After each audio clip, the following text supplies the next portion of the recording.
मानता हूं कि हिंदुस्तान का सबसे ताकतवर सॉफ्ट पावर है योगा। योग तो आप सबने महसूस किया, मैंने भी महसूस किया। आज मैंने सुबह थोड़ा सा वॉक किया, बारिश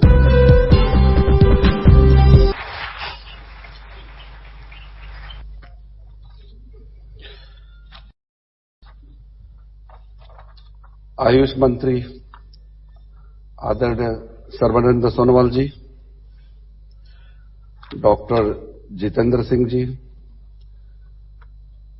मीनाक्षी लेखी जी, डॉक्टर मुंजपारा महेंद्र भाई कालूभाई जी, वैद्य राजेश कोटेजा जी, प्रमोद कुमार पाठक जी और जितने भी सीनियर ऑफिसर्स आयुष मंत्रालय के, योगा एक्सपर्ट्स, योगा एंथुसियास्ट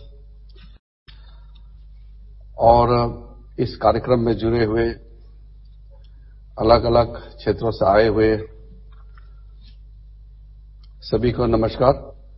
मैं बहुत दिल से बहुत अच्छा लग रहा है कि योग को आम जिंदगी में लाने का प्रक्रिया को बहुत सरल तरीके से कदम उठाया गया है।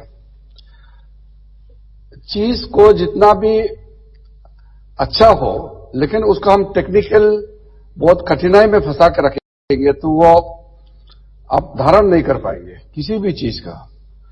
और योग ऐसा चीज है, सबके लिए फायदा है, ये यूनिवर्सल है। सबने इसका जिक्र किया, इसका लाभ क्या है अपने जिंदगी में, शरीर के लिए, माइंड्स के लिए, स्पिरिचुअल के लिए, ये सारा सबको पता है। लेकिन जिंदगी में इसको एक जीने का तरीका कैसे बनाया जाए।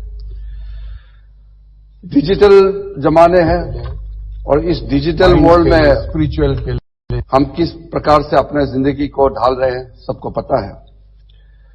सबसे बड़ी बात यह है कि सिर्फ हमारे देश का अंदर ही नहीं बल्कि योग पूरा दुनिया का प्रॉपर्टी बन चुका है।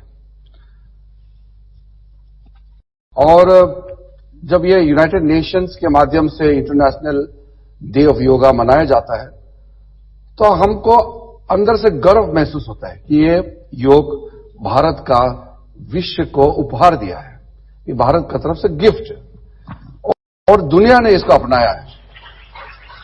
जब यूनाइटेड नेशंस में इसका चर्चा हुआ, आदरणीय प्रधानमंत्री नरेंद्र मोदी जी जब नए नए प्रधानमंत्री बने और जब यूएन गए और इस बात को ले गए तो इसका एक्सेप्टेबिलिटी देखिए, दुनिया में कितना देश है और कितने लोगों ने इसको एक्सेप्ट किया। वन साइडेड पूरा यूएन में यूनानिमस जिसको बोलता है कि योग को दुनिया का एक महत्व के रूप में मनाया जाना चाहिए और उसको अलग अलग तरीके से आज प्रचार हो रहा है।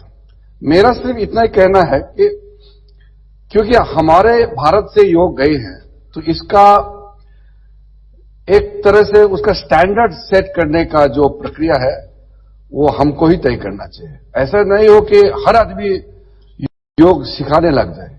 योग को यूनिवर्सल बनाना है लेकिन उसका जो फॉर्म है, जो एक्चुअल तरीका है, उनके जो बेनिफिट्स है या उसको किस प्रकार से किया जाता है, इसका जो एक्सपर्टाइज है वो हमारे यहां से ही जाना चाहिए। आज हम लोग देश विदेश जाते हैं तब भी सब लोग पूछते हैं कि भारत से आया है तो हम लोग को योगा टीचर्स चाहिए। जब योगा टीचर्स का बात बोलता है तो वो इंडियन होना चाहिए कि authentic yoga teacher has to be an Indian, ये सब मानते हैं। जैसे हम लोग भी अंग्रेजी जब सीखते हैं तो सोचते हैं कि कोई अंग्रेजी आदमी ही अंग्रेजी पढ़ाई करेंगे तो और अच्छा होगा भाषा की दृष्टि से। वैसे ही हिंदुस्तान का और योग का एक ऐसा अटूट रिश्ता है कि योग मतलब भारत। तो इसको हम अपने जो डेली लाइफ में किस तरीके से सम्मिलित करना है, इसको लेकर के आज जो मैंने देखा है, जैसे 5 मिनट बासवराव रेड्डी जी ने जो हम लोग को कराया, वो देखिए इसमें कोई जूता उतारने का जरूरत नहीं, किसी को कपड़ा उतारने का जरूरत नहीं, बहुत साधारण सा। ऐसे लगेगा कि वो तो चलो इसने हाथ ऊपर कर दिया, ये करा दिया। लेकिन जब आप महसूस करेंगे तो पता चलता है कि इसका बेनिफिट्स क्या है। बैठे बैठे, खड़े खड़े, ऑफिस का आवर्स में, तो ये जो वाई ब्रेक जो करा रहे हैं, योगा ब्रेक का जो ऐप आज लॉन्च हो रहा है, ये मुझे ऐसा लगता है कि ये तो आग की तरफ फैलेगा और सब इसको एडॉप्ट करेगा। कोई ऑफिस जाता है, कोई घर में काम करता है, या किसी न किसी रूप से लोग बिजी होते हैं, तो ये बहुत ही साधारण तरीका है कि कहीं भी रहे आप इसको कर सकते हैं। तो आप सबने महसूस किया, मैंने भी महसूस किया। आज मैंने सुबह थोड़ा सा वॉक किया, बारिश बहुत था तो मैंने योग किया नहीं है, लेकिन अभी जो 5 मिनट कराया, इसका भी पॉजिटिव असर मुझे महसूस हुआ है, क्योंकि वो सिंपल है लेकिन बहुत ही असरदार है, इफेक्टिव है। तो इसी प्रकार से हम लोग जब अपना सॉफ्ट पावर का बात करता है, तो मैं मानता हूं कि हिंदुस्तान का सबसे ताकतवर सॉफ्ट पावर है योगा। योग जो है आज के दिन में हमारा सॉफ्ट पावर है। एक तो होता है हार्ड पावर, मिलिट्री पावर होता है, इकोनॉमिक पावर होता है, और सॉफ्ट पावर में देश का सबसे बड़ा हथियार योग है, जो किसी को नुकसान नहीं पहुंचाता है, सबका फायदा ही फायदा पहुंचाता है। और अब तो इतना पॉपुलर हो गया, मैं तो खुद इतना देश घुमा हूं, लगभग सारा दुनिया मैंने देखा है, 160 देश ज्यादा हो गया मेरा, और 1984-85 से मैं दुनिया घूम रहा हूं। लेकिन जिस प्रकार से पूरा दुनिया ने भारत का जो स्पिरिचुअल लीडरशिप को एक्सेप्ट किया है, वो मैंने देखा नहीं जो अब हो रहा है।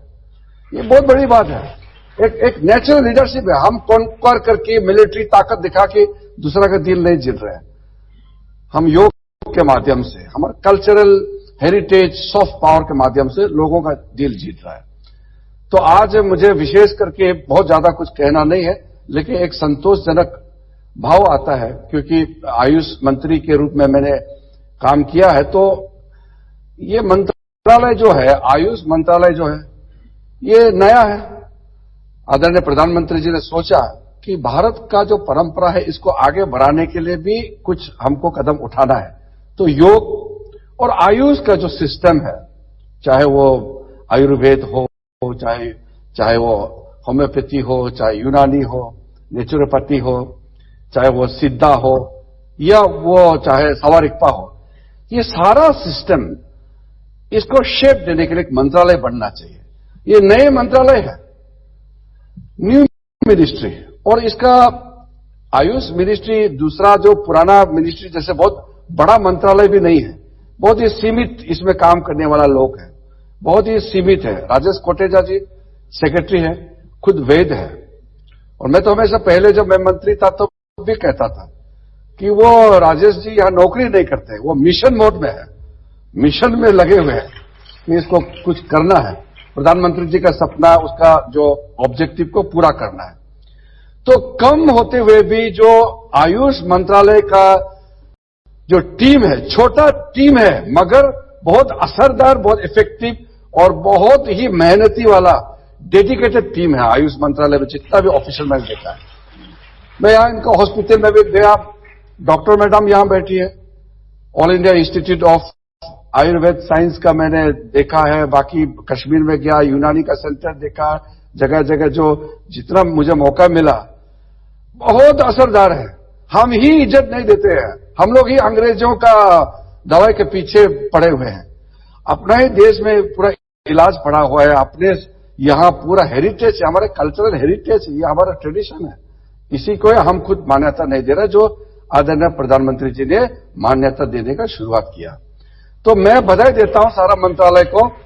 मेरे साथी सर्बानंद सोनोवाल जी, बहुत सालों से हम लोग साथ काम कर रहे हैं, तो उसको जब आयुष मंत्रालय का पदभार दिया, उनके पास शिपिंग मंत्रालय भी है, पोर्ट्स, ये वाटरवेज का भी है, तो उनके लीडरशिप में मुझे ऐसा लगता है कि आयुष मंत्रालय बहुत तेजी से आगे बढ़ेगा। और प्रधानमंत्री जी लगातार गाइड करते हैं, इतना क्लोजली गाइड करते हैं, तो भटकने का कोई चांस नहीं है, पूरा वेल गाइडेड है।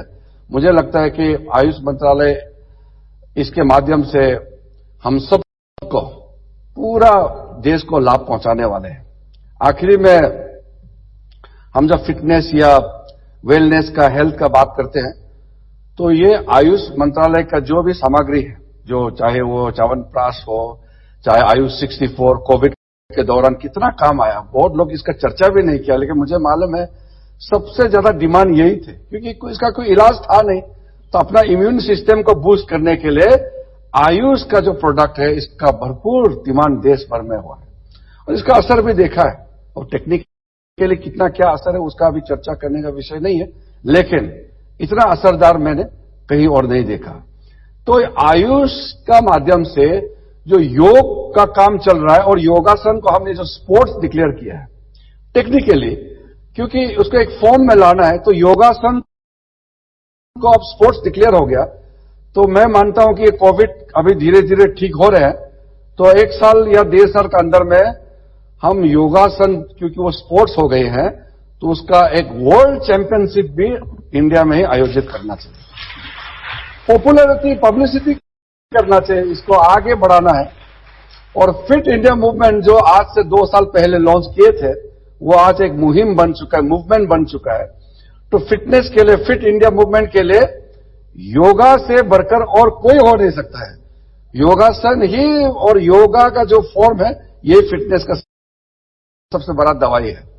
इसलिए चाहे वो किसी भी मंत्रालय का हो, हम लोग सबका दायित्व है इस कैंपेन को आगे बढ़ाना है। और मेरे तरफ से मैं आश्वासन देता हूं कि आपके जो बहुत ही खूबसूरत जो ऐप आज लॉन्च हुआ है, ये जो Y break, yoga break app है, इसको हम सब यहां इस विज्ञान भवन में जितने बैठे हैं, सिर्फ हम ही नहीं, हम तो करना ही करना है, लेकिन देश का हर एक नागरिक इस ऐप का इस्तेमाल करे और इस ऐप को जोरदार से हम इसको आगे फैलाएं, इसको हम एम्प्लीफाई करें।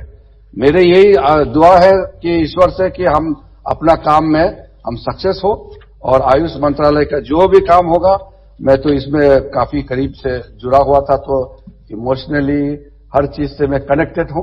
तो आप जब भी बुलाएंगे, मैं समय निकल करके आपका कार्यक्रम में मैं जरूर आऊंगा और आपका हौसला और बढ़ाएंगे। बहुत बहुत धन्यवाद। जय हिंद।